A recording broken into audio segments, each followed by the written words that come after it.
welcome.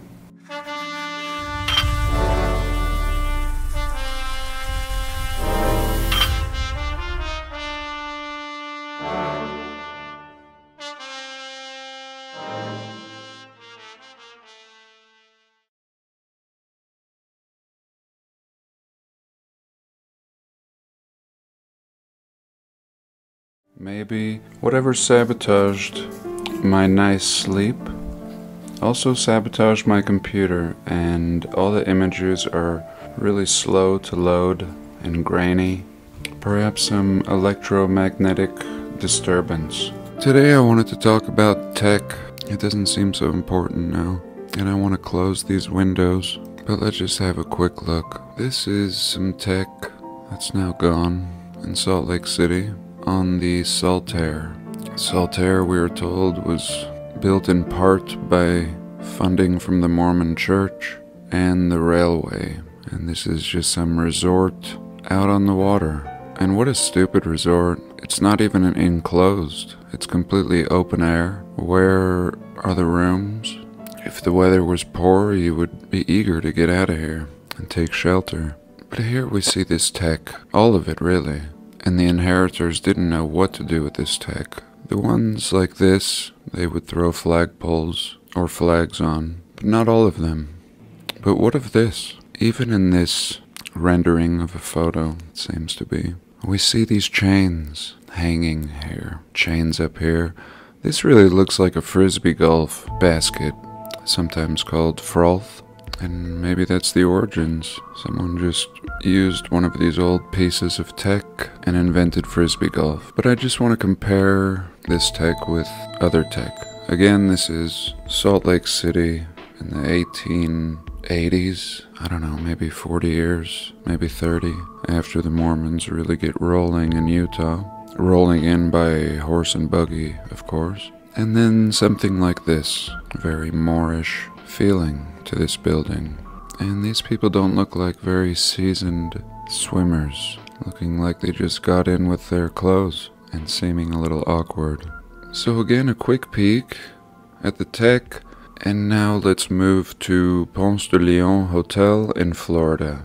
The Ponce de Leon Hotel is one of the oldest, we are told, in the nation, said to be the first concrete structure to be built.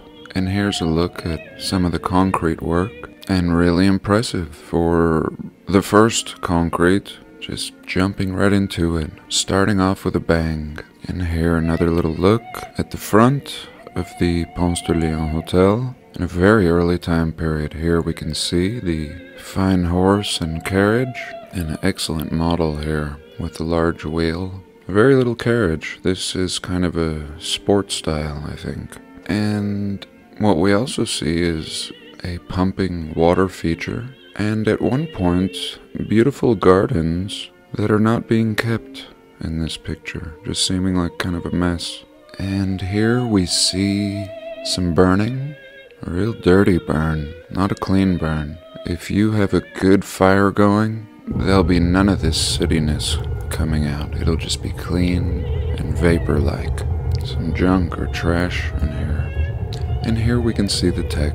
Years ago, there were tons of excellent pictures of this hotel, really showing this tech in high resolution. And today it's a little more difficult. Here I saved a few photos so we could study them a little more carefully. And here we see this tech. And both of them, I believe, are tech, but I kind of want to focus on this part, these balls, and how it reminds me of these balls up here. And here again we can see them, and again. And we can also get a feel for this concrete. The narrative tells us this is one of the first concrete projects. But when I look at this photo, and what a strange photo, we see the concrete, yes, clearly poured in sections, but we also see a whole bunch of brick, a whole bunch. And remember, this is not far, or at least within proximity of the Fort Jefferson, where we're told they procured and built a fort consisting of 16 million bricks. And here at the Ponce de Leon we see a lot of bricks.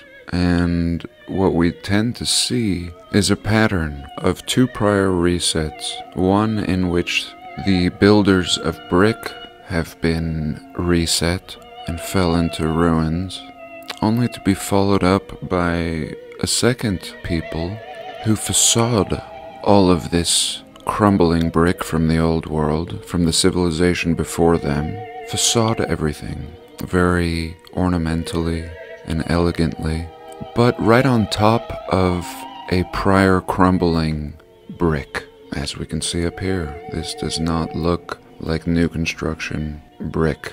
One of their prized ladders, very important. We can tell how important it is to them, as they've hung it right in the courtyard. And next, we can look at the St. Mark's Basilica in Venice. And here we go again. Same type of tech, and I'm surprised they left them up here. I feel as if everything has been preserved here, to some extent. Perhaps the paintings are new, I'm sure they are, but otherwise everything's seeming very original. Even these beams here, these posts, in many other places they would have thrown flags on them, certainly in America, or just torn them down altogether. But here, just completely on display. This is a good time for me to bring in the antique fireplace. I feel like it's been years since we've looked at antique fireplaces. And imagine this whole building shoved into the corner of a house, as we see with these antique fireplaces. And now you have your opening, and you have your ornaments on one side working in conjunction with the tech. And the inheritors would come and just stuff wood in them. But here we can get a feel of this machine and the tech in front of it. And even in my last video, I talked about how these buildings could also serve as ventilation for the underrealm. And here we even see what looks like burning or the soot. I mean, it just looks like a vent. It looks, you have a little cap on top so rain doesn't get in, but you want it to breathe. But back to our tech. Here I don't see any chains. Lots of examples with the chains, as we see hanging here. And I want to now go to Cambodia. We've all seen this video. I've been playing it lately. And I believe that we can see chains here, perhaps, or just wires. And I think when the wires are not active, they lay flat, and perhaps this storm is drawing them up. I believe this is it right here. It's coming in really strange. And look at this thing here, seeming to be some tech light. This seems to be some kind of tech light, and of course all the temples. The one I'm looking for is this one. And as we can see here, this one is out in the open air. No walls, some sort of covered meditation chapel, or I don't know what, but I'm having a hard time finding that one. This one has walls and a face up here, but nonetheless I believe they are all functioning as tech. Really interesting how this one got chopped, but I think this is it. And here's a pretty decent photo, and let's zoom in and we see this wire hanging here. Perhaps another one on the other side. Some sort of ball, most likely filled with mercury. A mercury encapsulated by gold, and this creates a resistance or a pull. Here again the wire continues. It was very difficult to find any pictures of a close-up of these spires. This one is decent, and let's look at one more. Here we go. Here we can clearly see the chain, 2 chains. And is that what was moving around in this video? Or perhaps these are something lighter, and the chains are still hanging on either side here, as they appear to be. And I think these little nubs are basically points for the wire or the chain to run along, and they have removed a lot of these wires. Here I'm driving back from Colorado, driving west or northwest. Now I'll be facing west. And these mountains over here are about 30 miles away, and that's my destination. This will wrap around, take me across a river, and then you have the town of Vernal. More precisely, there's a sign up here that says 33 miles to Vernal. I always pass it. And if we were in Vernal, it would be another 20 to 30 miles to the mountains.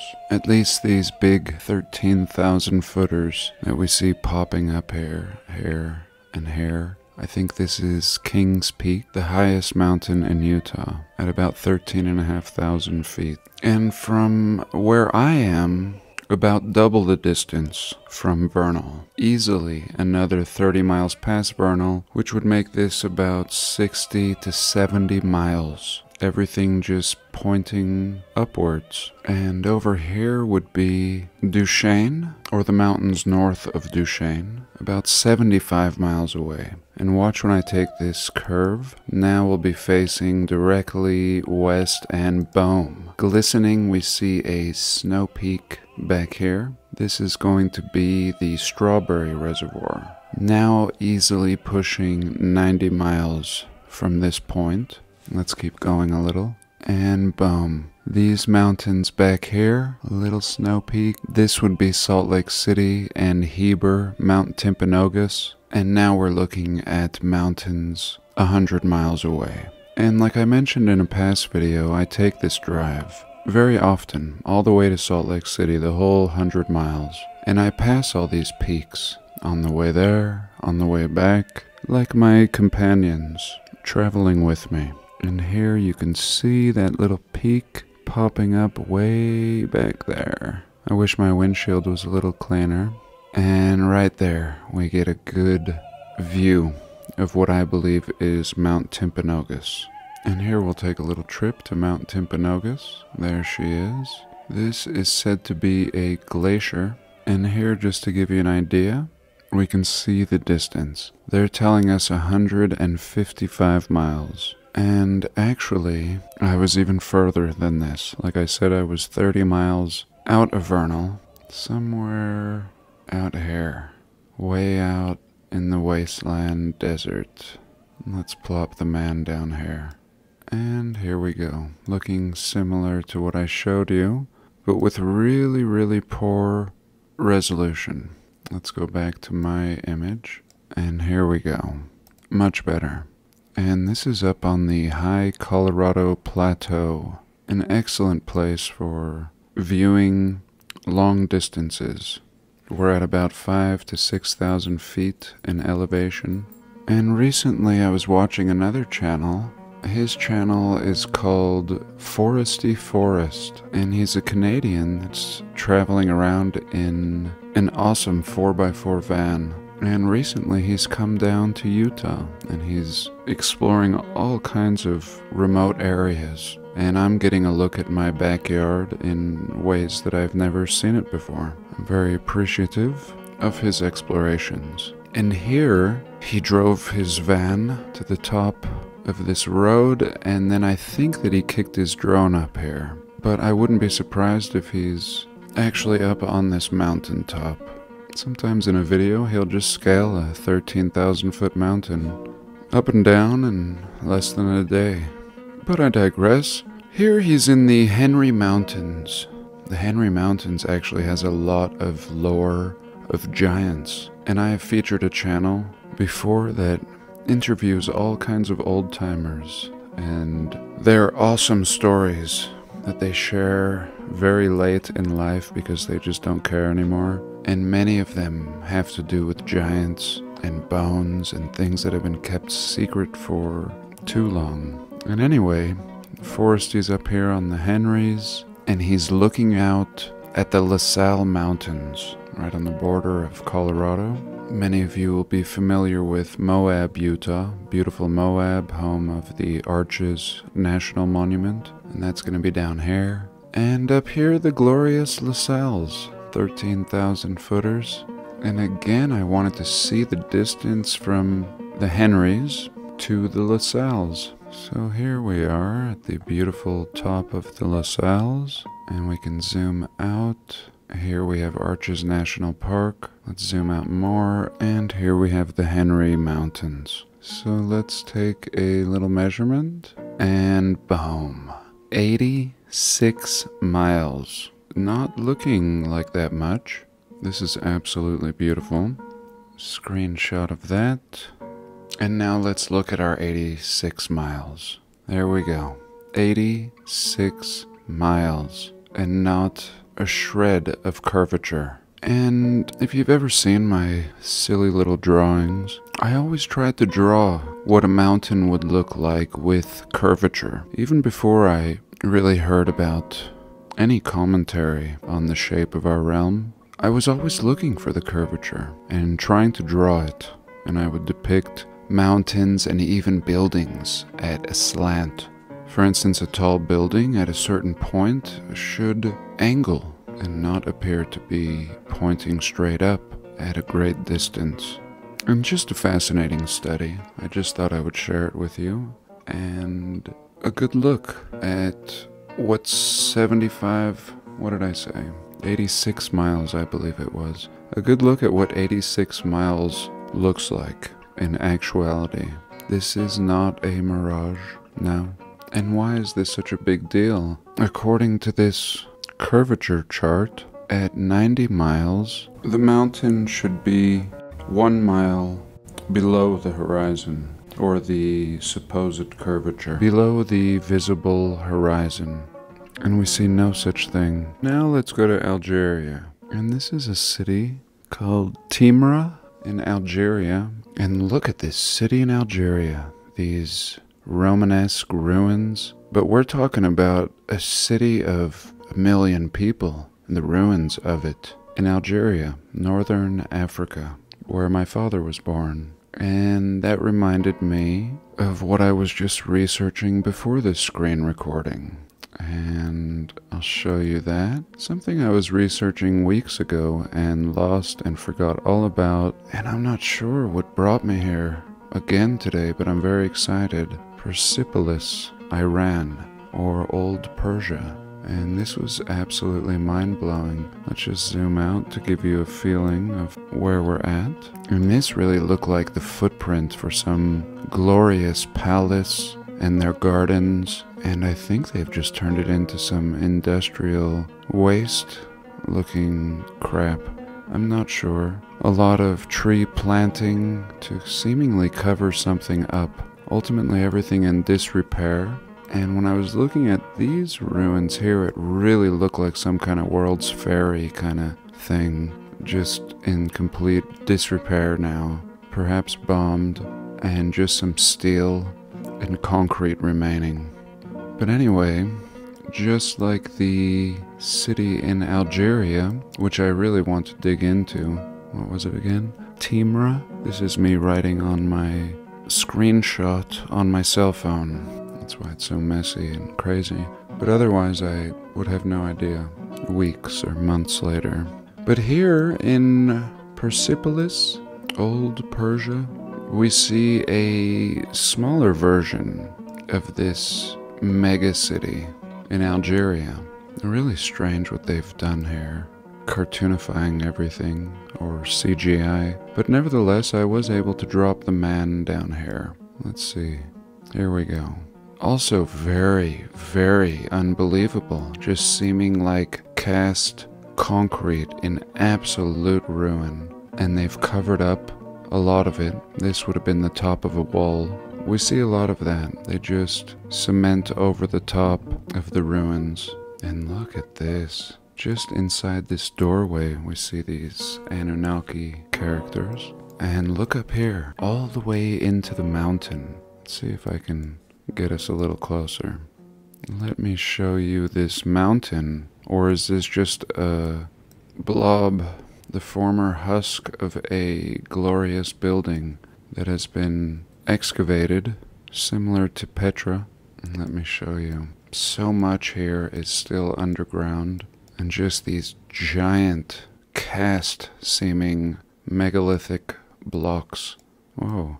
And you see this long boulevard. And again, I think most of the buildings have been scrubbed. Here would have been one, I believe. So here we can see these blocks, Baalbek-sized blocks, completely weathered and seeming like mountain.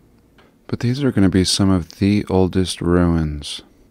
And very fascinating. You see how it looks like someone just smashed into this, gaining entry, and then later someone came along and put up a little wall, I think it's a glass wall, and these bars, denying any entrance into the remains of this building. And you really can see the lines, the block lines, and how this piece continues down into the floor and then does a 90-degree angle right here. One piece.